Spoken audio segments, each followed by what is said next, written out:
न दिल में द्वेष धारे थो, न कह सारी स आउन जी, न कहे दुनिया जी हालत जो, करे फरियाद थो ज्ञानी। न दिल में द्वेष है, न किसी से है कंपटीशन है, न कोई दुनिया की परिस्थिति की फरियाद है गहराई में। वो समझता है। कौन? उत्तम योगी। जो उत्तम योगी है वही सन्यासी, और जो सन्यासी है वही उत्तम योगी है। एक ही सिक्के के दो पहलू। जो बाघ है, बाघ कांटे से जुड़ा है, कांटा बाघ से जुड़ा है। सन्यास योग से जुड़ा है और योग सन्यास से जुड़ा है। योग से बुद्धि शुद्ध होती है और सन्यास से बुद्धि तीक्ष्ण होती है। योग में तभी प्रवृत्ति होती है जब तुम्हारा लक्ष्य सन्यास है, और सन्यास में तब पहुंचते हो जब तुम्हारा सहारा योग है। यदि तुम्हारा सहारा योग नहीं है तो तुम सन्यासी नहीं। यहां भगवान कहते हैं सन्यासी च योगी च न निरा अग्नि न चाक्रिया। निरअग्नि हो गए सन्यासी लोग। निराग्नि का अर्थ करते हैं कि हमने सन्यास ले लिया, अब अग्नि को न छुएंगे, भोजन न बनाएंगे, बना बनाया खाएंगे, अब पानी गर्म नहीं करेंगे, जो भी मिल गया उससे नहाएंगे क्योंकि सन्यासी हैं, कर्मों को बढ़ाएंगे नहीं। इसलिए अग्नि को छूना छोड़ दिया तो काफी चीजें छूट जाती। ब्रह्मचारी लोग और योग में अच्छी गति करने वाले लोग कहते हैं कि केवल ये बाह्य अग्नि ही अग्नि नहीं है। चित्त में काम क्रोध लोभ मोह भी तो ये अग्नि है। काम क्रोध और लोभ मोह की, तुलसीदास कहते हैं, जब लग मन में खान, तुलसी दोनों एक है, क्या मूर्ख विद्वान, सियावर रामचंद्र की जय। काम की, क्रोध की, लोभ की अग्नि जब तक भीतर है तब तक बाहर की अग्नि को छूना तुमने छोड़ दिया, लेकिन अंदर की अग्नि तो तुमको छू ही रही है। अंदर में जठराग्नि है, जिह्वा पर भी तेज तत्व है। तो बाहर की अग्नि श्री कृष्ण कहते हैं छोड़ देने से काम नहीं चलता। भीतर की अग्नि भी तुम्हारी नहीं है, ये भी पांच भूतों में हो रहा है। ऐसा ज्ञान यदि तुम्हारा लक्ष्य है, ऐसा ज्ञान यदि तुम्हारा उद्देश्य है, तो तुम योग में आरूढ़ हो रहे हो। श्री राम। आरूढ़ मुनेर योगम। जो योग में आरूढ़ होना चाहता है उसके लिए कर्म कारण है, और आरूढ़ हो गया तो फिर कर्मों से बचकर शांत होना उसका कर्तव्य है। जब आदमी इधर उधर भटक भटक के परेशान हो जाता है, जगत के भोग भोग भोग के परेशान हो जाता है, धक्के मुक्के खा के चल चल के थक जाता है, तो सवारी की इच्छा करता है। श्री राम। पथिक जब पैदल चल चल के थक जाता है ठोकरे खा खा कर, तो फिर किसी सवारी की, अश्व की इच्छा करता है। तो पैदल चलने के बाद, संसार में धक्के मुक्के खाने के बाद, फिर मन रूपी अश्व पर चढ़ना होता है। और मन रूपी अश्व पर तुम उड़ के नहीं चढ़ सकते हो। पहले तो तुम्हारा एक पैर पृथ्वी पर और दूसरा पैर घोड़े के पैंगड़े में होना चाहिए, और फिर कूद का मार के तैयार। तो दूसरा पैर भी पृथ्वी से हट जाता है, लेकिन पहले एक पैर हटाइए और पैंगड़े में ठीक से जमाइए।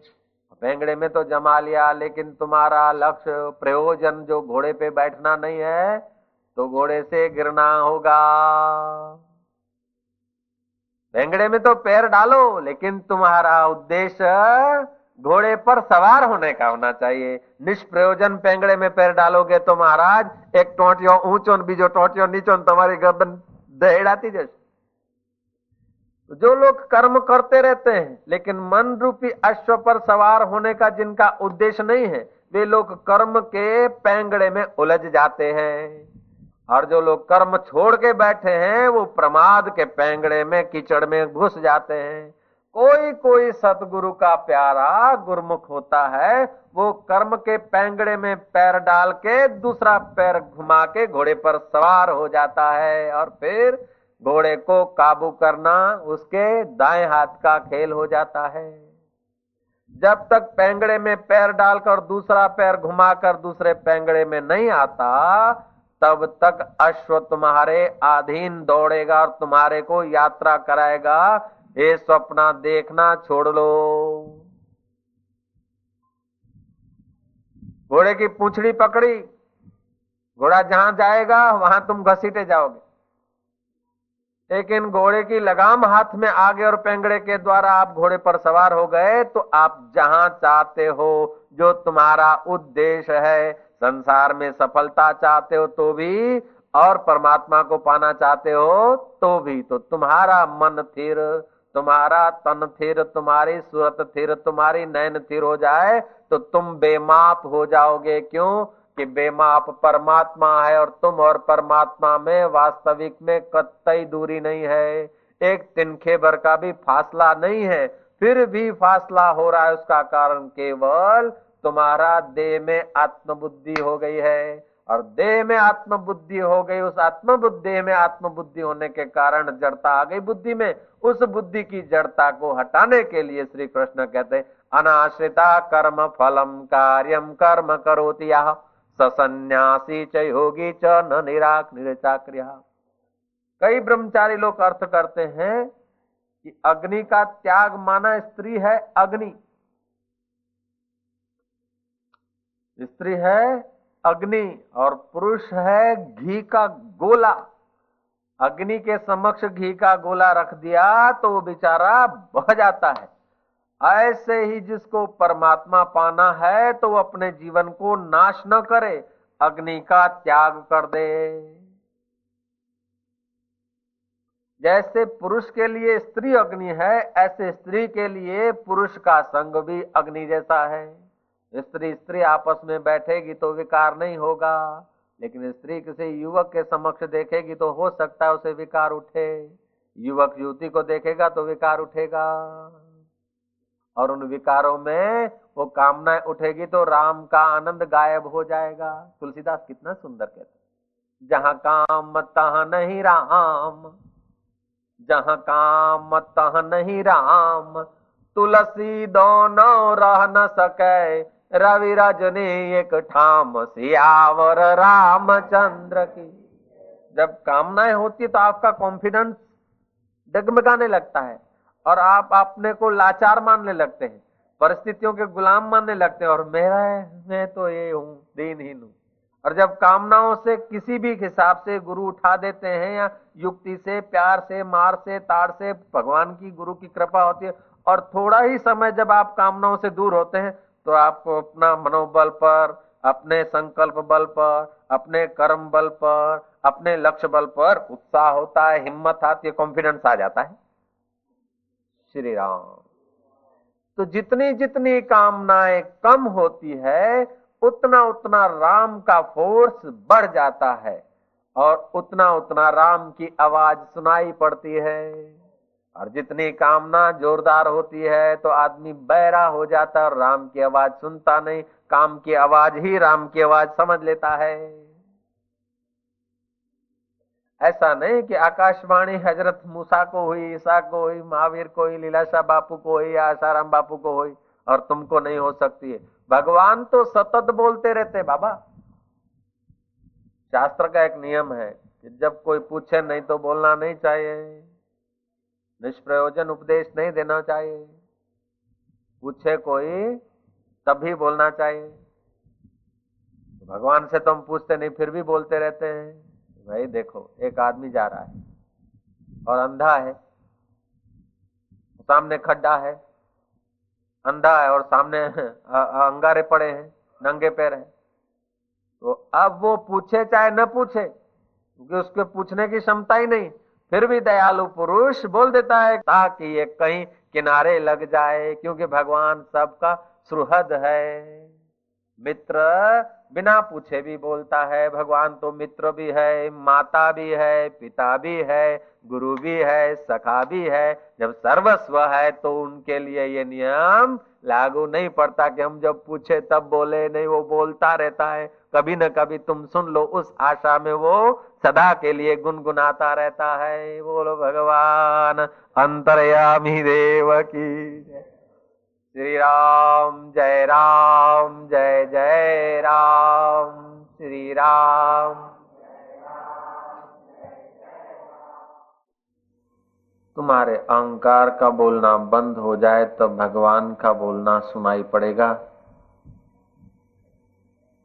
भगवान की आवाज इन बाह्य कानों से नहीं सुनाई पड़ती, लेकिन दिल की शांत दशा में उस साक्षी चैतन्य परमात्मा का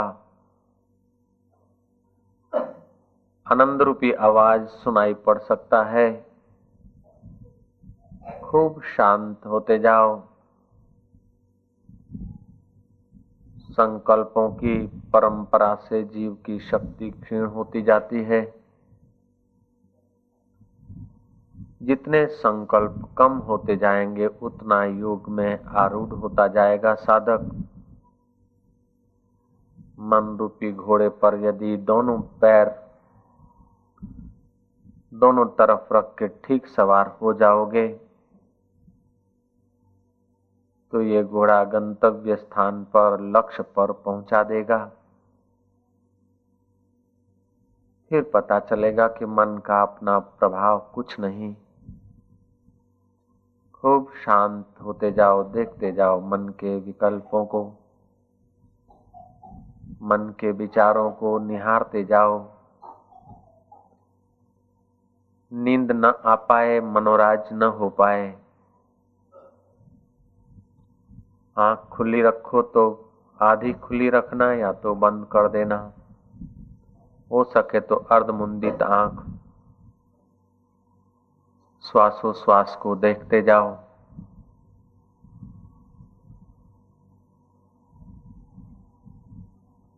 सो हम का जाप कुदरती चल रहा है, उसमें स्थिर होते जाओ। बाहर का घोड़ा तो बड़ा जबरा दिखता है, मन रूपी घोड़ा तो उस घोड़े से भी करोड़ गुना जबरा है। और यदि तुम सोहम के स्वरूप में स्थिर हुए तो बाहर के घोड़ों से करोड़ गुना वो बारीक और छोटा भी है। यदि बात को समझ लेते हैं, टल आ जाती है तो काम बड़ा आसान सरल है। जो तन को, मन को, नयन को स्थिर कर सकता है अथवा तन, मन और नयन को स्थिर करने के नियम को जो पालता है उसका था कोई कल्प नहीं सकता, उसकी गरिमा कोई माप नहीं सकता।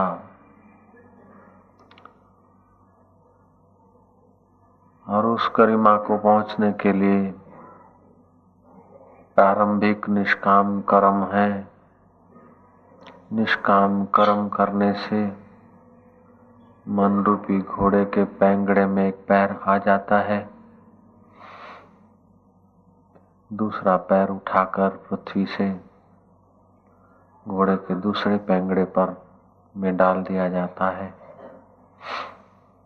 ऐसे ही निष्काम कर्मता ये योग का बहिरंग साधन है। बहिरंग साधन जब पचने लगता है, हजम होता है, तो फिर अंतरंग साधन होने लगता है। जैसे शिशु को माँ का दूध अथवा शीशी का दूध पचने लगता है, जठरा उसकी प्रदीप होती है, कुछ बढ़ता है तो मक्खन और रोटी, मक्खन और मिश्री भी पचा लेता है। ध्यान मक्खन मिश्री है, निष्काम कर्म पायपान है और संन्यास परिपक्व दशा है। अग्नि का त्याग करने वाला भी सन्यासी नहीं, अग्नि को छूने वाला भी सन्यासी नहीं, कर्म छोड़कर बैठा है वह भी सन्यासी नहीं, कर्म में आसक्त है वह भी सन्यासी नहीं। सब कुछ छोड़ के समाधि में बैठा है ये स्थिति भी कृष्ण को मंजूर नहीं। समाधि छोड़कर सब में बिखर रहा है ये स्थिति भी कृष्ण को स्वीकार नहीं। पत्नी में आसक्त होकर विकारों का शिकार बन रहा है ये भी श्री कृष्ण को मंजूर नहीं। पत्नी रूपी, स्त्री रूपी, कामना रूपी अग्नि को छोड़कर कंदराओं में बैठा है वो भी स्थित नहीं, श्री कृष्ण को स्वीकार नहीं। श्री कृष्ण तो कहते हैं करने योग्य कर्म, कर्म 4 प्रकार के होते हैं। कर्म में 4 प्रकार की आसक्ति होती है। एक तो कर्म आसक्ति, दूसरी फल आसक्ति, तीसरी त्याग आसक्ति,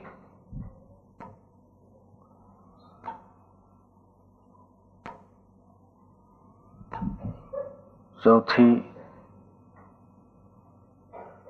कर्म आसक्ति।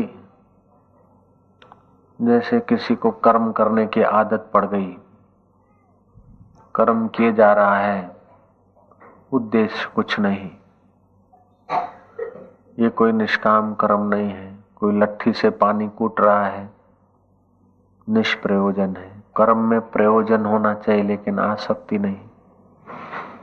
और प्रयोजन में खबरदारी होनी चाहिए कि हमारा प्रयोजन नश्वर है या शाश्वत है, हमारा प्रयोजन मुक्ति है या बंधन है, हमारा प्रयोजन परमात्मा है, हमारा प्रयोजन राम है कि कामना तृप्ति है। इस बात की समझ के साथ जो कर्म है वे तुम्हें कर्मों से छुड़ा देते हैं। जैसे कांटे से कांटा निकलता है ऐसे ही कर्मों से कर्म कट जाते हैं।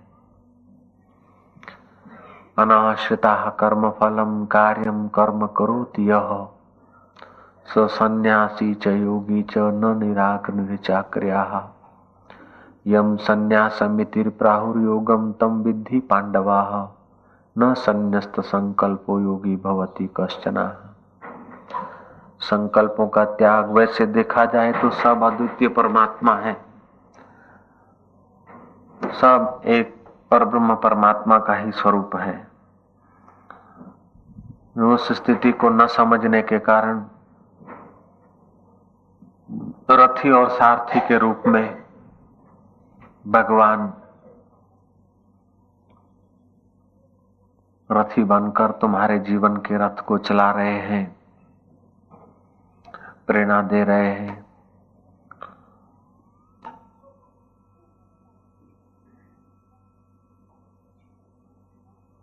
प्रेरणा तब देते हैं जब कामनाओं से चित्त खाली होता है, अहंकार से चित्त खाली होता है।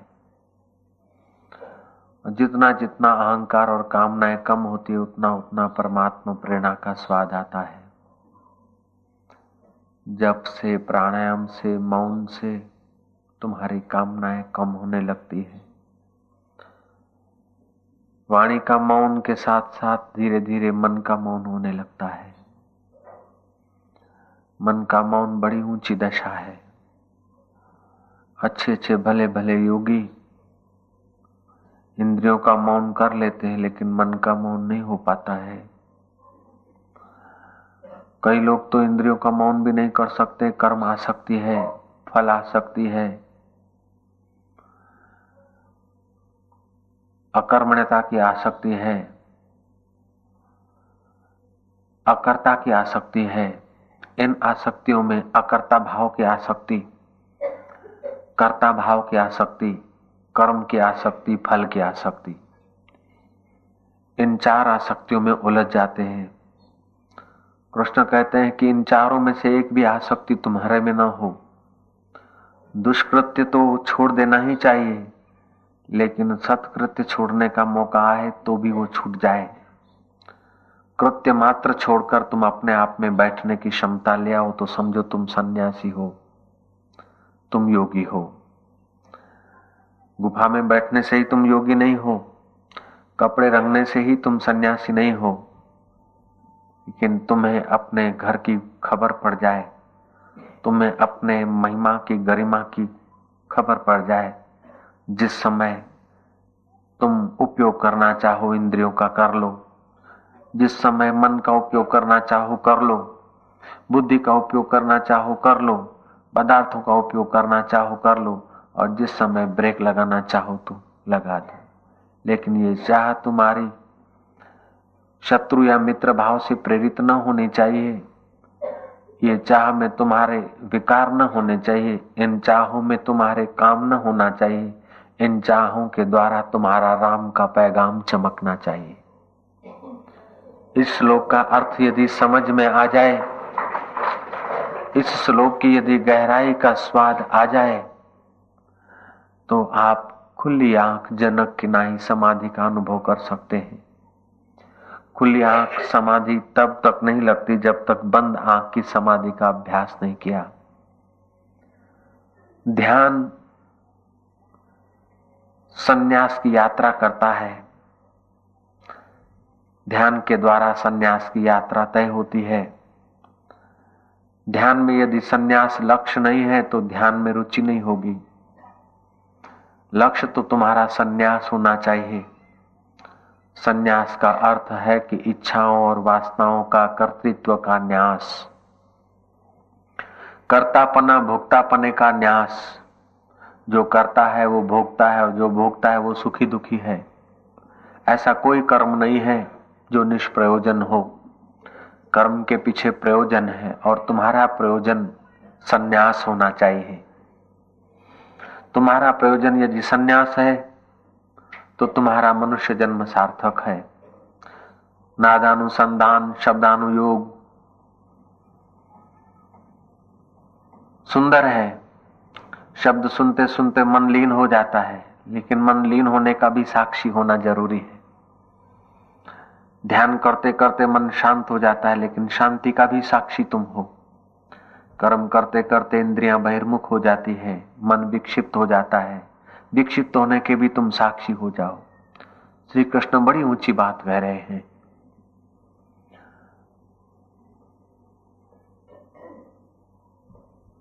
गौरांग का मित्र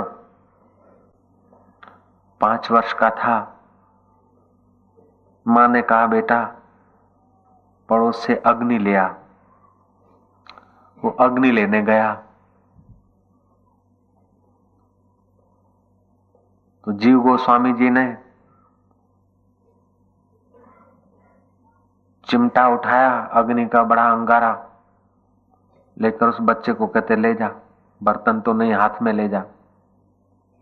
बच्चे ने चाहूं और देखा कोई साधन नहीं ले जाने का। बच्चे ने क्या करा कि राख उठा ली, अपने हाथ पर रख दी और फिर हाथ लंबे किए, बोले इस पर धर दो। ले गया मां के पास। वो सज्जन उसके पीछे पीछे गए, देखा कि बच्चा कितना चतुर है। अग्नि लेने को आया है, अग्नि उठाने का कोई साधन नहीं तो राख धर दी हाथ पर और अंगारा लिए जा रहा है। अंगारा हाथ में होते हुए भी आग के सेक से बचा है। ये संसार के अंगारे को भी इसी तरह उठाकर किनारे लगा देगा। ये बच्चा होशियार। मां को कहा कि बेटा मेरे को दे दो, ये पुत्र तुम्हारा मेरे को दे दो। ऐसे ही श्री कृष्ण कहते हैं कि विकारों के जो हुए बाहर के अंगारे जैसे लेने की कला थी बच्चे में, ऐसे ही तुम्हारे पास भीतर के विकारों को उठाने की कला हो। तुम काम आए तो जल न जाओ, क्रोध आए तो जल न जाओ, लोभ आए तो सुकड़ बिखर न जाओ। तुम्हें कर्मों की राख लेकर उन पर इन विकारों को अपने यथास्थान पर रखकर भोजन भाजन बना के अपना जीवन की यात्रा तय करो।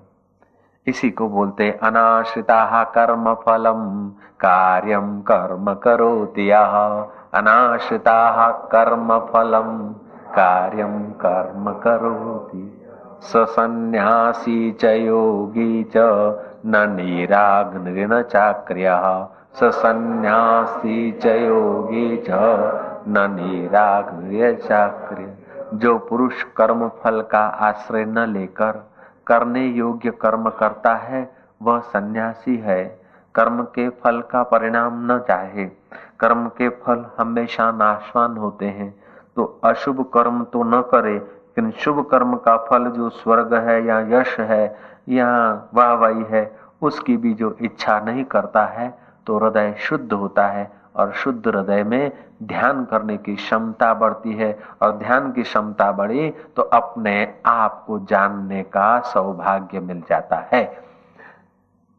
कर्म करता है वह सन्यासी है तथा योगी है। वस्त्र रंगने का नाम सन्यासी नहीं, कर्म छोड़ने का नाम सन्यासी नहीं, कर्म करते ही रहने का नाम सन्यासी नहीं, लेकिन यथोचित कर्म करते हुए भी कर्म के फल की आसक्ति छोड़कर जो कर्म करता है वह सन्यासी है और वह योगी है। जिसको सन्यास कहते हैं वही योगी है, और जिसको योग कहते हैं वही सन्यासी है।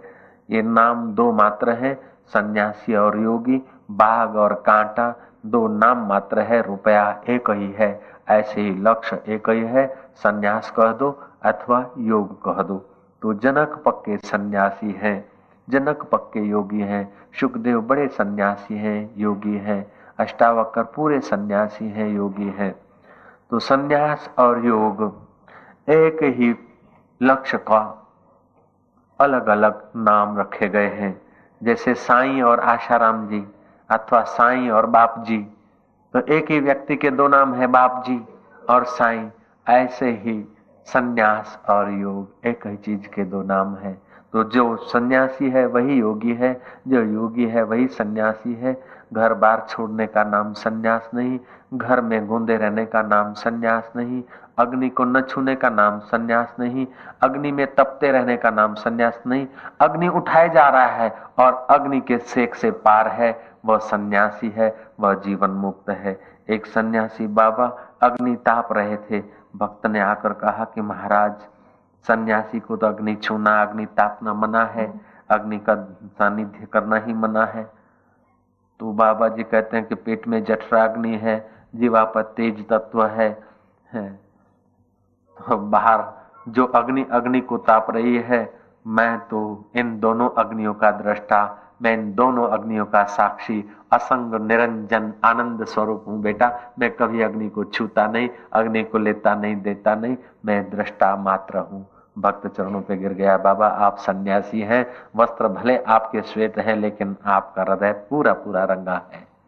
ओम ओम ओम ओम। इसी बात को श्रीमद राजचंद्र कहते हैं, देह छता जेनी दशा वर्ते देहातीत ते ज्ञानी ना चरण मा हो बंधन अगणित। कवि कहता है, वे चाहते सब झोली भर ले, निज आत्मा का दर्शन कर ले।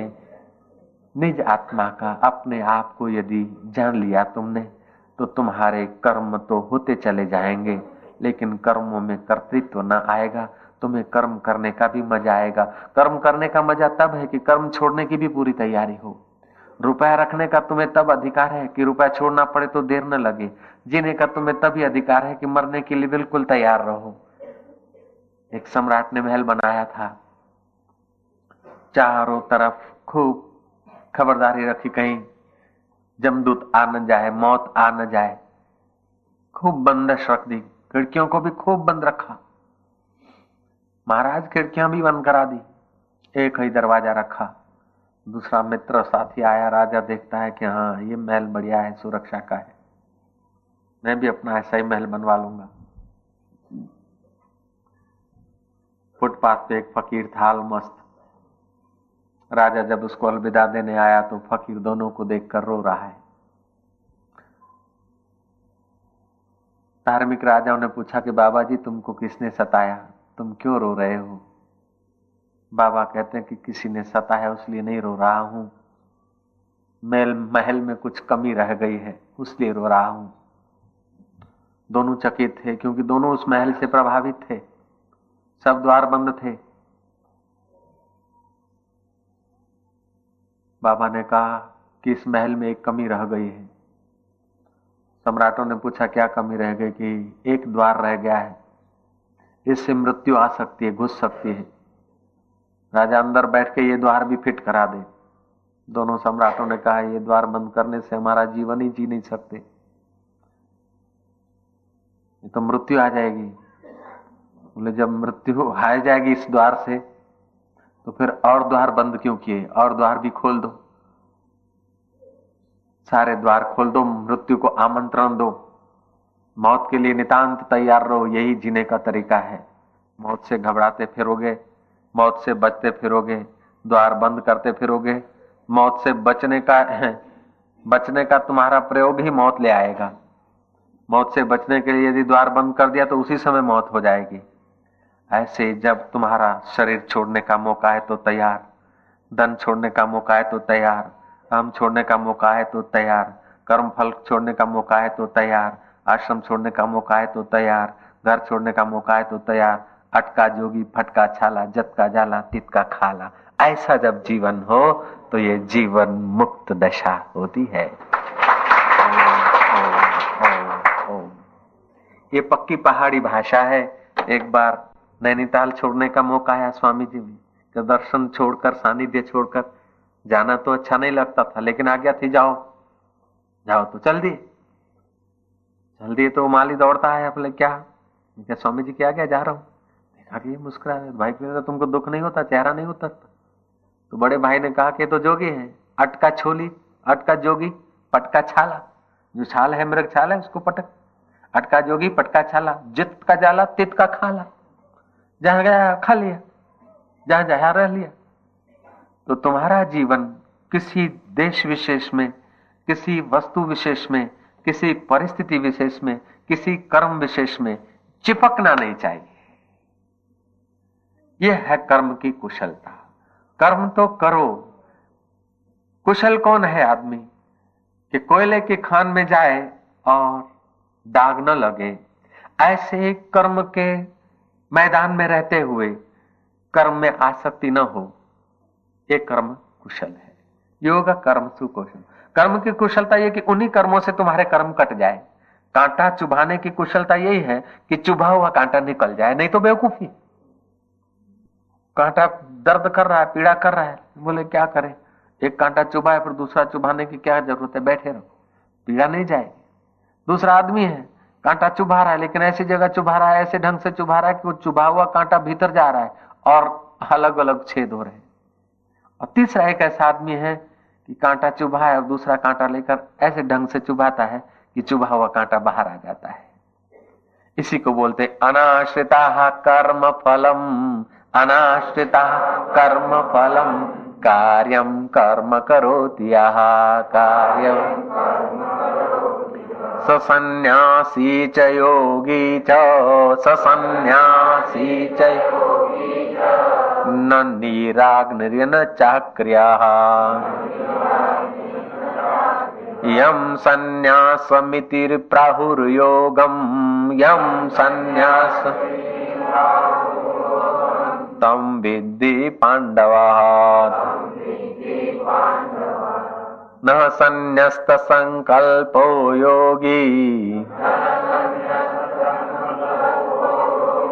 भवति कश्चन।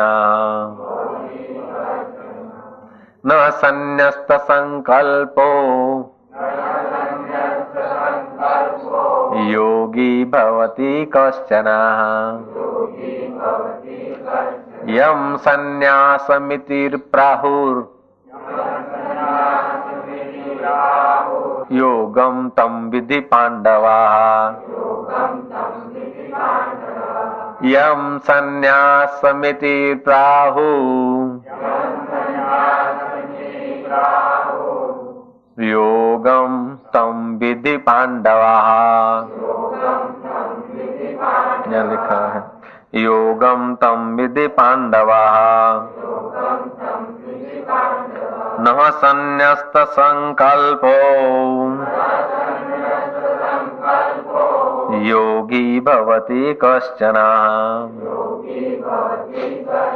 तो संकल्पों का त्याग किए बिना, हे अर्जुन, जिसको सन्यास कहते हैं उसी को तू योग जान, क्योंकि संकल्पों का त्याग न करने वाला कोई भी पुरुष योगी नहीं होता। भगवत गीता 6 अध्याय का 1 और 2 श्लोक है। तो संकल्पों का त्याग करना ये परम दशा है। ये ऊंची दशा है। भगवान का दर्शन हो गया लेकिन संकल्पों का त्याग नहीं किया तो मजूरी बाकी रह गई। कृष्ण का दर्शन किया लेकिन संकल्पों का त्याग नहीं किया तो गड़बड़ है। राम का, रहमान का, अल्लाह मियां का दर्शन हो गया लेकिन संकल्पों का त्याग नहीं हुआ तो गड़बड़ है। तुम सब कुछ पढ़ लिए लेकिन संकल्पों का त्याग नहीं हुआ तो तुम्हारी वाणी शास्त्र नहीं बनेगी। तुम अनपढ़ हो, अंगूठे छाप हो और संकल्पों का त्याग हो गया तो तुम जो बोलते हो वेद बोलते हैं। आम्ही सांगतो वेद सांगते, आम्ही बोलतो वेद बोलते।